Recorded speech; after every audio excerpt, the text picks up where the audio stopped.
Cabaran itu dekat. 1 Samuel 17 ayat 1.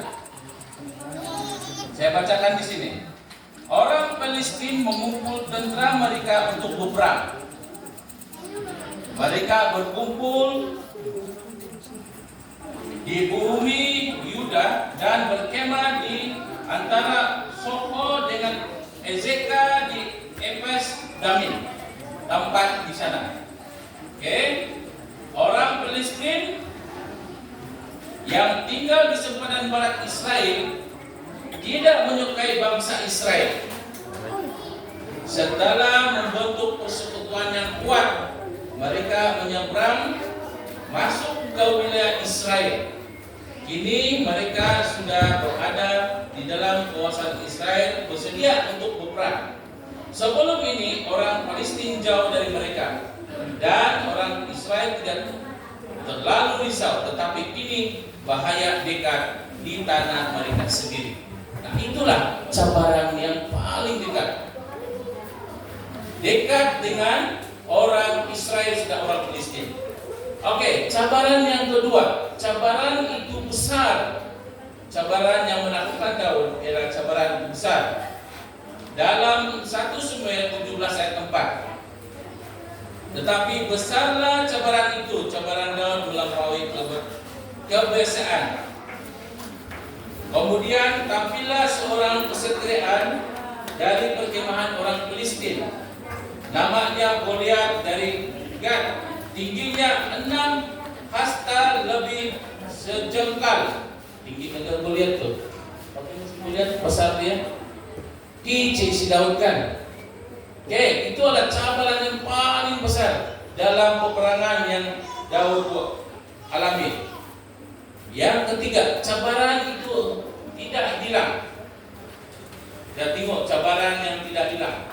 Apa cabaran yang tidak hilang?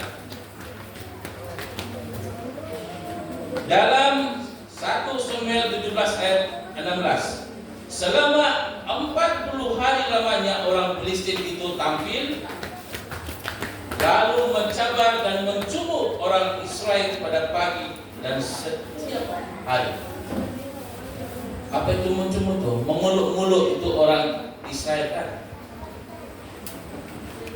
Orang Palestina mengeluk orang Israel.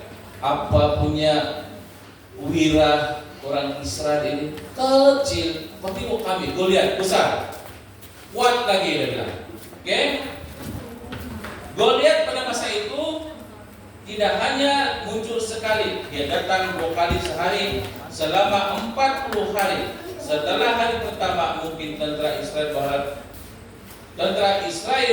berharap Goliat hanyalah seperti mimpi buruk yang lalu, tetapi dia datang pada keesokan hari menjerit dan mencabar mereka. Setelah seminggu suaranya masih lantang. Bayangkan ketakutan mereka melihat Goliat setiap pagi dan petang selama 5 minggu. Kalau kamu nampak orang yang besar yang ingin mengajar kamu, apa perasaan kita semua? Takut. Orang Israel takut dengan badan Goliat yang besar. Kenapa? Sebab satu kali sejak Goliat tampar, mungkin itu orang Israel itu pelanting sampai dinding. Ada dinding nggak? Sampai di tanah. Oke. Jadi itulah Goliat melambangkan cabaran yang kekal dalam hidup orang Israel. Oke. Cabaran yang keempat, cabaran itu bersifat pribadi. Oke.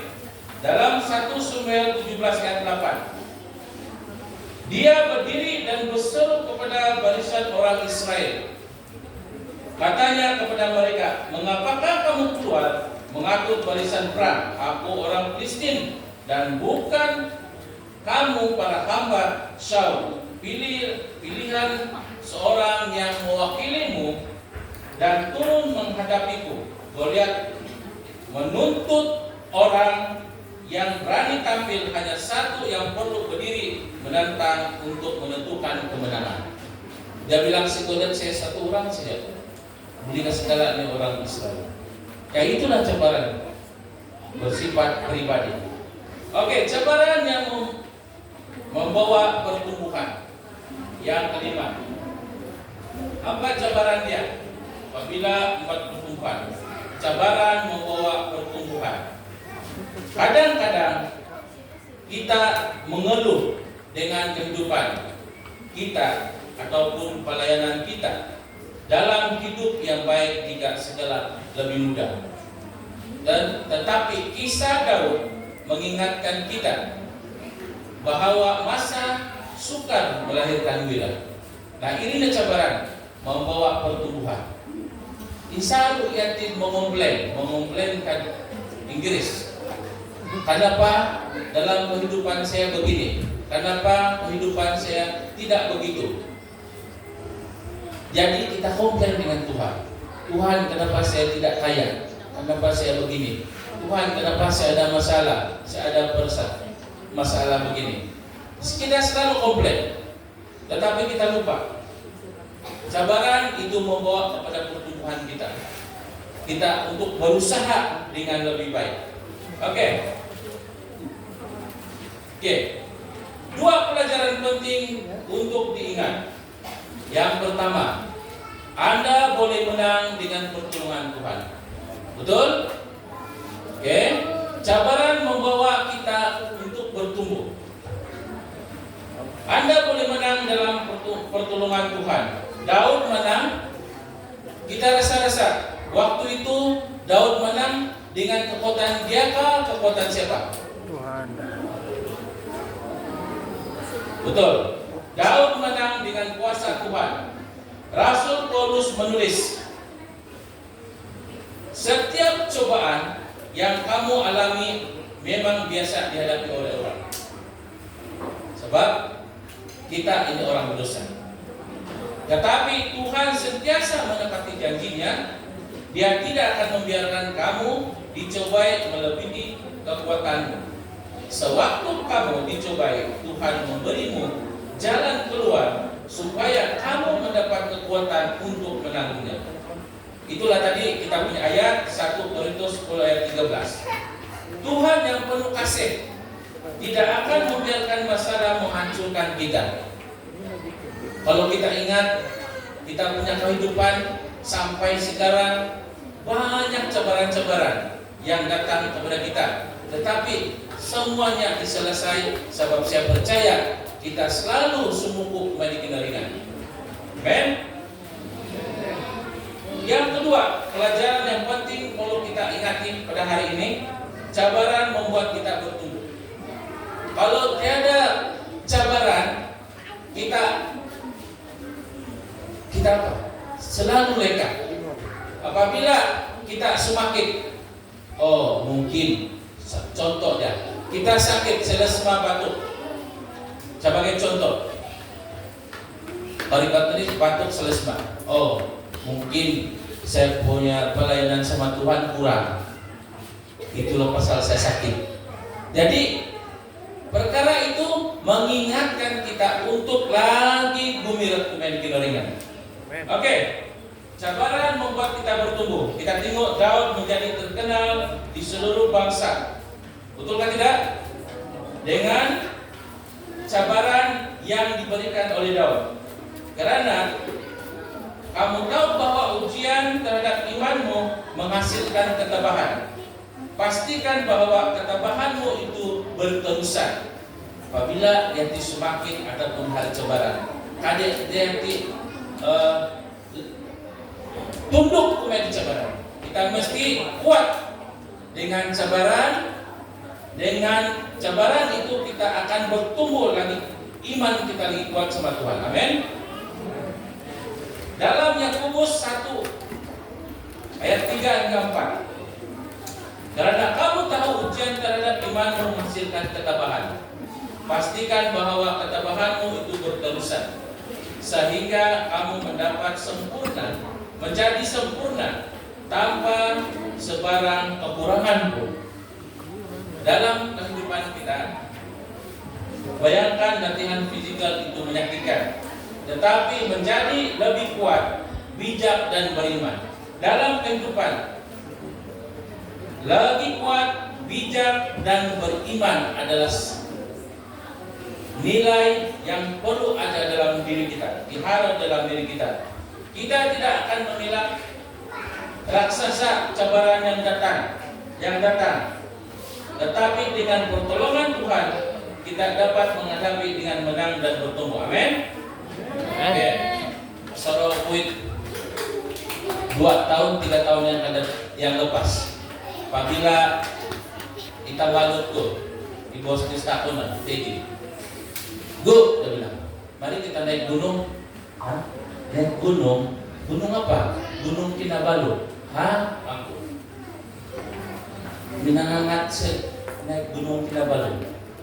Bolehkah saya naik nih kamu? Saya yakin bahasa Makau ada. Jadi saya naik, saya bayar. Baik itu besok kita jalan. Besok kita jalan. Dia bilang, tapi sebelum itu saya ada naik bukit perahu lah selama 2 bulan. 2 bulan saya naik bukit perahu sebelum kami naik Gunung Kinabalu. 2 bulan ke 1 bulan. Oke. Sesampai saya di gunung, ini first time nih 2021 atau 2022? 2022 sudah? 2021 kan? Oke. Apabila saya naikkan, saya jumpa tuh guide. Dia bilang, ya, kalau kami pikul, kami minta 1.500. Pikul nih. Contohnya, kami naik, kami turun. Saya tidak dapat turun. Itu guide minta 1.500. Mau pikul berapa orang? 4 orang. Oke, saya ada duit, saya bilang 1.500. Tapi kalau naik helikopter, dia bilang 3.000. Oke, saya ada duit, saya bilang. Nanti saya bayar kalau saya tidak dapat naik dan turun, saya bilang. Dia macam tidak yakin bersama saya. Itu cabaran. Oke, sebelum itu, siapa yang tidak pernah naik Gunung Kinabalu, angkat tangan. Yang tidak pernah. Oke, turun tangan. Rupanya saya lagi menang, tahu. Siapa yang pernah naik Gunung Kinabalu? Angkat tangan. Oh, separuh. Oke, turun tangan. Oke. Jadi dia bilang, kau sedialah 1.500 kalau kami pikul, dia bilang. Adik, dan sabar ini angkol ini. Yang kedua option 3.000 naik helikopter. Order khas dari KK, dia bilang. Mendarat di Pedalaman nanti dan turun di bawah lah. Jadi kami ada 10 orang. Biasa untuk jarak sembala kayak Gunung Kinabalu ada tim, oke. 1 guide depan, 1 guide belakang. Dengan magahnya saya kasih tinggal dorong si Teddy 30 menit. Yang naik, dorang naik, kami naik 31 hari bulan 5. Kamatan itu. Dorang ada naik bulan 4, dorang ada naik Gunung Kinabalu. Masa itu dorang ada naik bulan 3 bulan 3, bulan 2 lebih kurang lah. Jadi apabila saya naikkan, saya kasih tinggal dalam 30 menit. Teknik saya apa? Mula-mula saya ikut tugas itu porter tahu kan?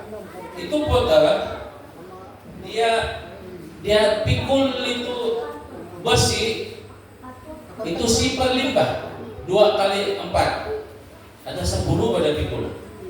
Jadi saya tengok dan punya kaki macam mandang tandan. Saya ikut apa? Jadi tidak keren kaki saya, tidak keren. Lepas itu porter mungkin saya kasih tinggal ya. So kalau dia jalankan kasai itu pokok itu keren boh. Alah gua, kalau duluan lah itu aku bilang kasai. Jadi saya jalan lah. Kau jangan risau kalau naik Gunung Kinabalu. Di depan tuh ada orang juga. Ya, jadi 5 daripada kawan kami tuh dia jogging naik.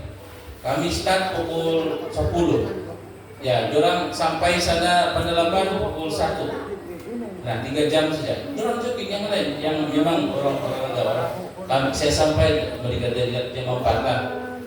Dalam sabaran itu kan, saya naik itu dari tim pohon pergi Panalaban, boleh ke mata balik ya, saya bilang. Mata balik sudah saya. Gini jalan. Saya tanya itu yang ada juga saya Obotek. Obotek dia bilang apa? Saya tanya orang Semenanjung banyak. Saya tengok gini kan, saya apa? Siapa saya bilang. Jauh nih gini. Ikat sudah ini dia bilang. Yang guide yang lain Pak. Siapa? Lama nih gini saya bilang. Ikat sudah ini dia bilang. Dekat sudah berapa jam ini saya bilang. Dekat ya. Lepas itu sampai Panalaban, oke, senang hati. Oke, lepas sudah nih. Ada sijil sudah yang hitam putih. Ada sudah kan? Ada lah kan? Pas sampai Panalaban. Yang paling mencabar saya apabila kami naik di atas jam 12:30 malam.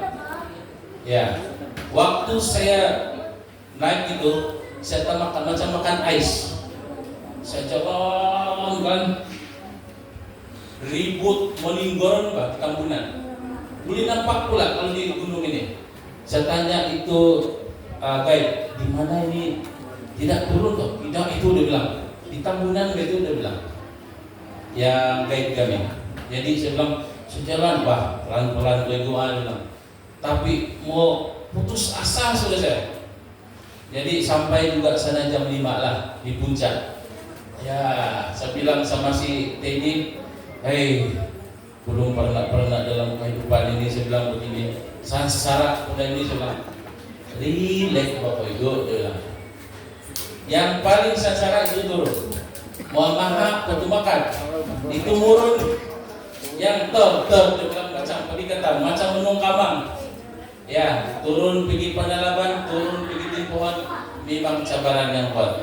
Lepas tadi hati pohon. Tidak, juga mau bayar, dia bilang gitu. Dia pokok sudah bayar kali yang 1.500 lah. Tanya lah itu, dia bilang. Jadi itulah cabaran dia. Apabila dalam kehidupan kita, cabaran itu singkat bagi saya, tapi macam sesak napas juga lah. Ya, jadi cabaran itu, saya tidak lupa berdoa sama Tuhan. Tuhan, tolong saya Tuhan, beri saya kekuatan untuk sampai. Sampai ke puncak. Jadi syukur mau naik lagi nih kalau ada peluang. Ya, sebab macam mimpi, macam satu malam saya sana patah balik. Ya, jadi itulah cabaran dia untuk diri kita. Saya percaya semua kita ada cabaran dalam kehidupan, tetapi kita jangan lupa.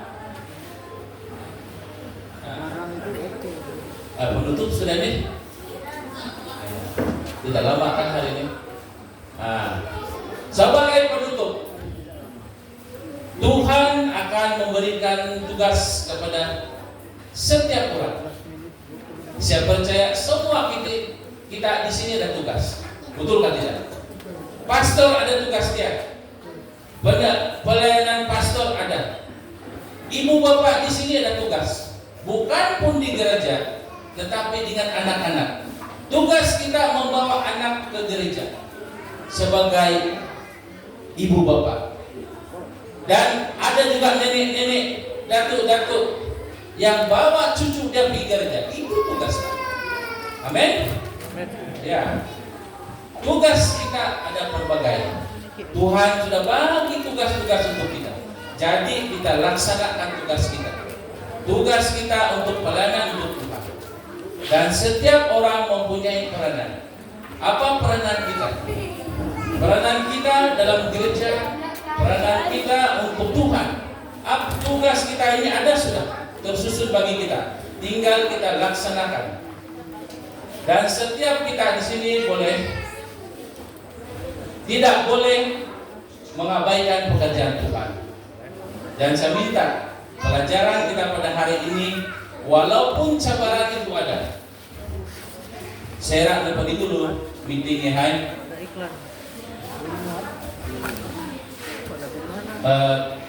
Para elders pinilih aku sebagai pengurus.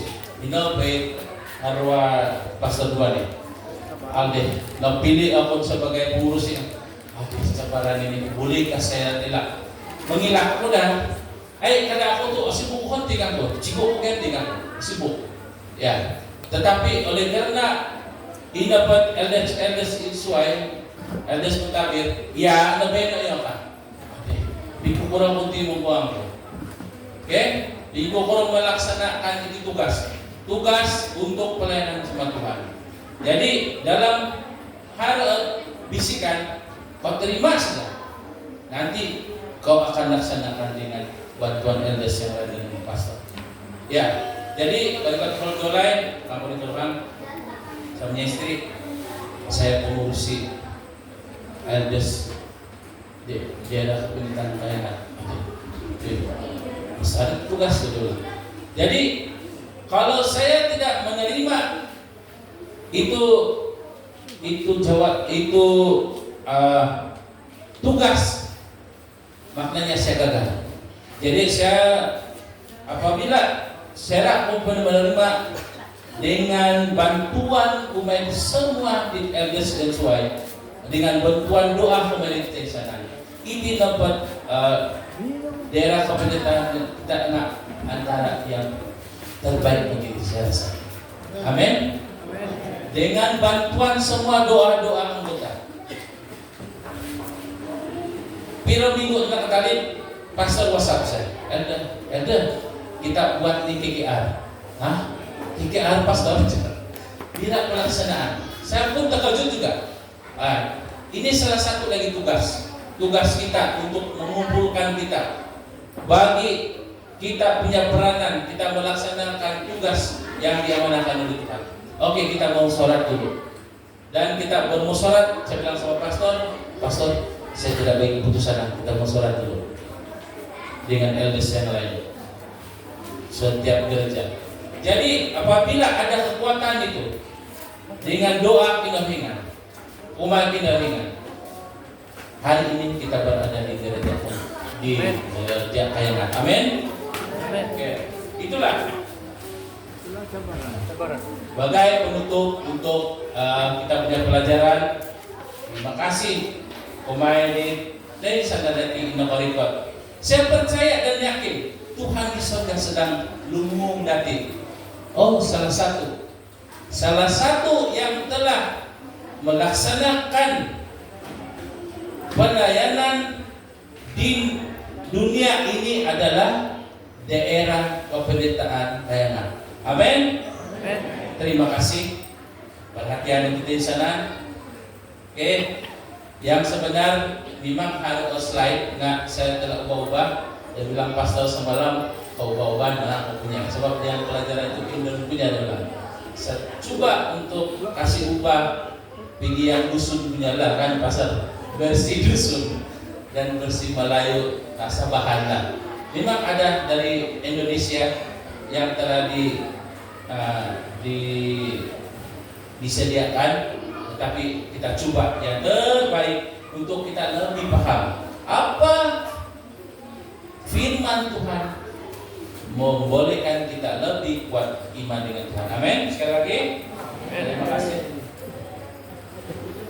Last slide sudah. Kiranya Tuhan memberkati kita semua yang datang pada terima kasih.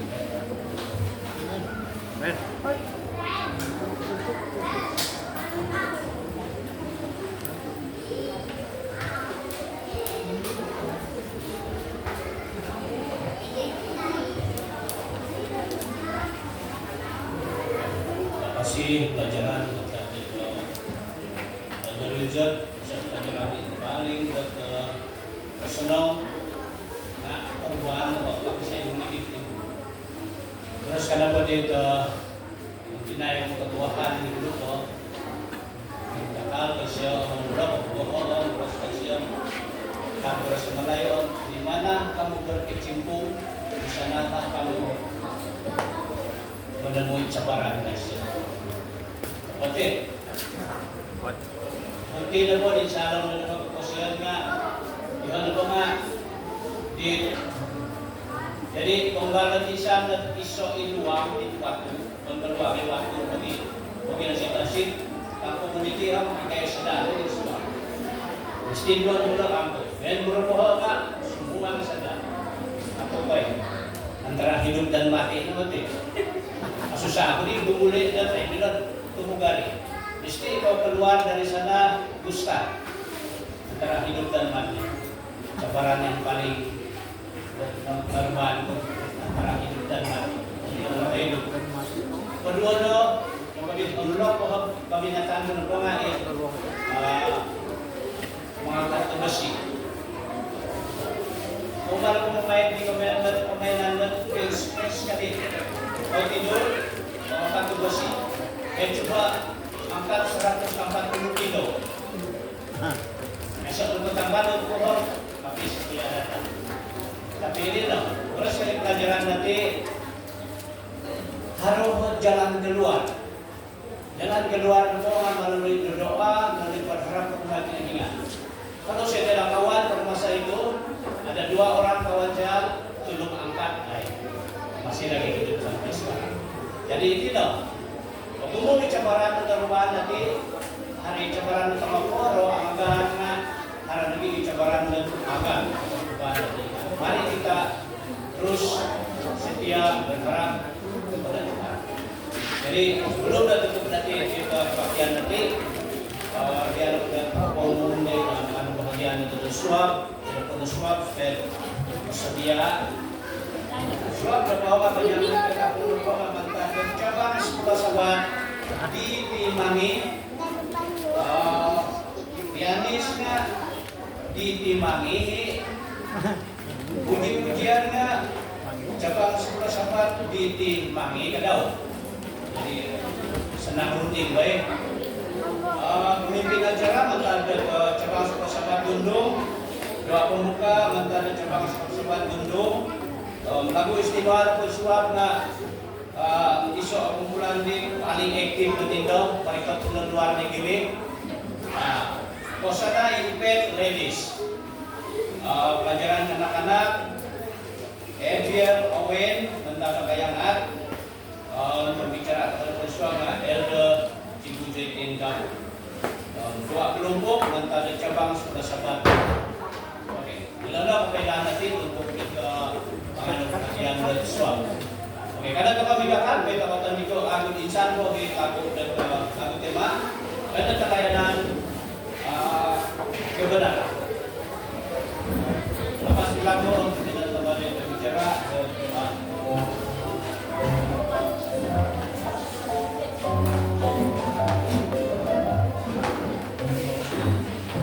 Tuhan mengambil umatnya menjadi terang di dunia, membawa kasih dan kebenaran, menjadi saksi setia. Kami menjawab panggilan-Mu ya Tuhan, menjadi penata yang kebenaran-Mu, gunakan hidup kami harta dan waktu untuk kemuliaan nama-Mu.